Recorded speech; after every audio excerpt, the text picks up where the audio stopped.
Kami akan membahasnya bersama dengan pengamat hukum pidana yang sudah hadir ke studio.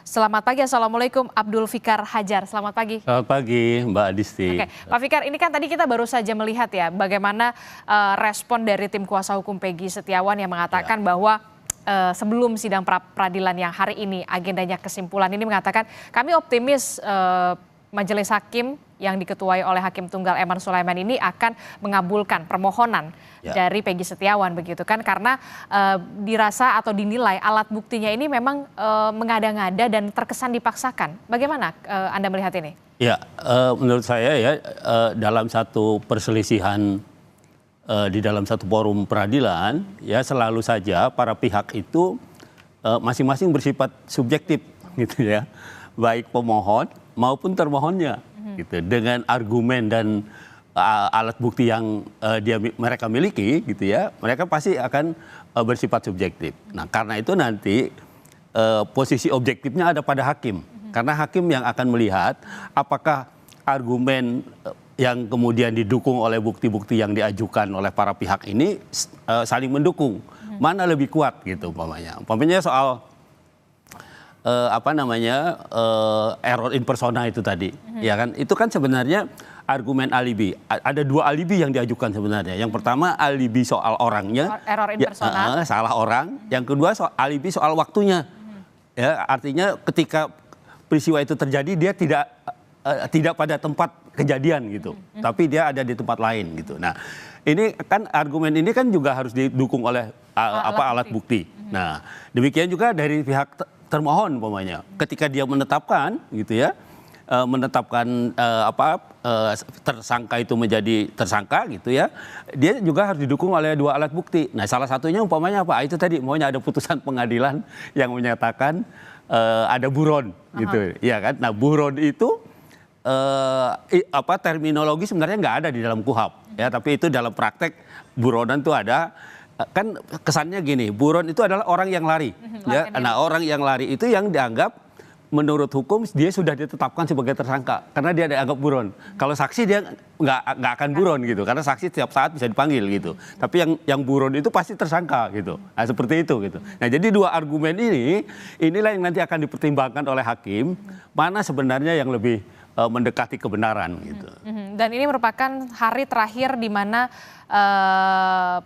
hakim punya kesempatan untuk memperoleh informasi sebesar-besarnya terkait dengan kesimpulan baik dari termohon dan juga pemohon begitu ya.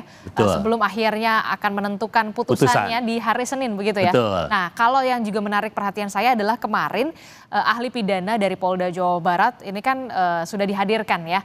Kalau tidak salah ya ada satu orang begitu ya. Singkat sekali sidangnya kemarin begitu yang mengatakan bahwa sebenarnya penetapan tersangka dari Peggy Setiawan ini sudah memenuhi syarat begitu ya, karena sudah memenuhi dua alat bukti, ya kan, walaupun tidak ada pemeriksaan sebelumnya terhadap Peggy Setiawan. Anda melihatnya bagaimana? Gini, apakah memenuhi syarat untuk ditetapkan sebagai tersangka karena ada dua alat bukti atau tidak, gitu ya?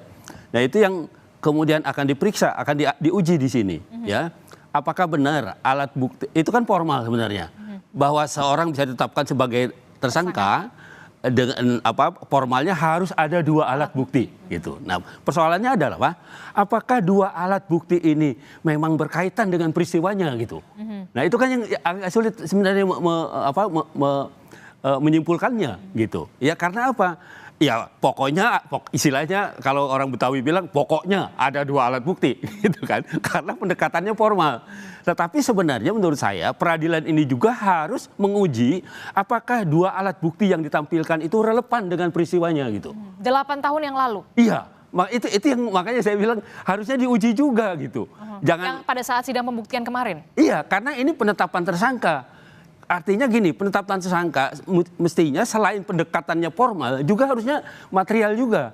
Maksud saya selain ada dua alat bukti pun harus bisa dibuktikan bahwa dia memang berkaitan dengan peristiwa itu gitu. Tidak terlalu beririsan dengan nanti sidang pokok materi perkara. Kan begini, belum masuk ke pokok perkara, kan belum menyatakan bahwa dia salah atau tidak, kan belum. Tapi betul nggak orang ini yang memang melakukan tindak pidana kan pelaku itu yang dimaksud ya, melakukan perbuatan itu. Betul, yang disangkakan betul nggak ini gitu. Nah itu kan artinya dua alat bukti pun sebenarnya harus relevan gitu. Dan kemarin dalam 2 hari dalam sidang pembuktian Anda melihat tidak tersaji secara gamblang di sidang pra-peradilan kemarin? Ya menurut saya dari kesaksian para ahli dan alat buktinya itu belum terungkap gitu ya.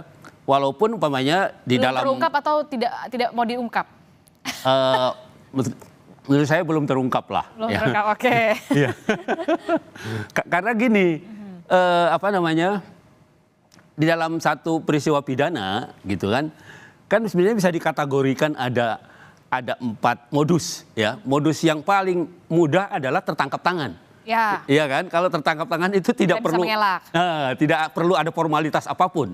Pokoknya tertangkap tangan dia bisa langsung ditetapkan sebagai tersangka. Tetapi ketika ada laporan, kemudian laporan itu tindak pidana umum ya, yang semua orang yang melihat, mendengar, merasakan bisa lapor. Ada juga pengaduan itu khusus untuk delik aduan, tindak pidana yang hanya dijalankan kalau diadukan oleh korbannya, gitu, ya kan? Nah itu artinya perlu ada pengaduannya kan, perlu ada pengaduan, dan untuk mengadu itu harus ada panggilan dan sebagainya gitu. Yang ketiga adalah pengembangan. Nah ini menurut saya pengembangan dari kasus yang pernah ada. Oh ini jadi dari hasil pengembangan? Iya, dari putusan itu kan dianggap tersangka ini pengembangan dari kasus yang dulu gitu. Dulu dia bersama-sama gitu. Nah persoalannya adalah yang jadi soal yang akan dinilai ketika dulu dia sudah disita, tadi saya dengar motornya, ya kan, barang buktinya. Barang buktinya tapi kok tidak ada tindak lanjutnya. Ya, baru 2024. Nah setelah 8 tahun baru ada tindak lanjutnya gitu. Nah ini juga meragukan gitu.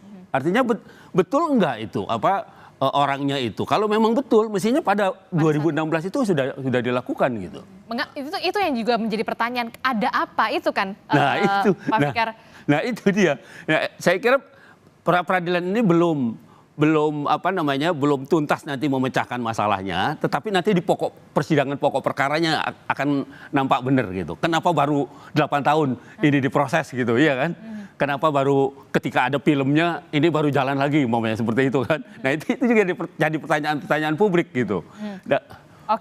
Dan ini menurut saya bisa menjadi presiden dalam pengertian orang akan berpikir juga, jangan-jangan saya dulu punya kasus tiba-tiba muncul, ya kan? Sudah 8 tahun, beberapa puluh tahun yang lalu, viralkan saja di media sosial, karena no viral no justice. Nah itu dia yang kemudian harus menjadi PR tersendiri, tidak hanya menjadi begitu PR tersendiri bagi pihak kepolisian ya. Kita akan ulas lagi nanti usai jeda, Pak Fikar. Tetaplah bersama kami di Breaking News Kompas TV, saudara.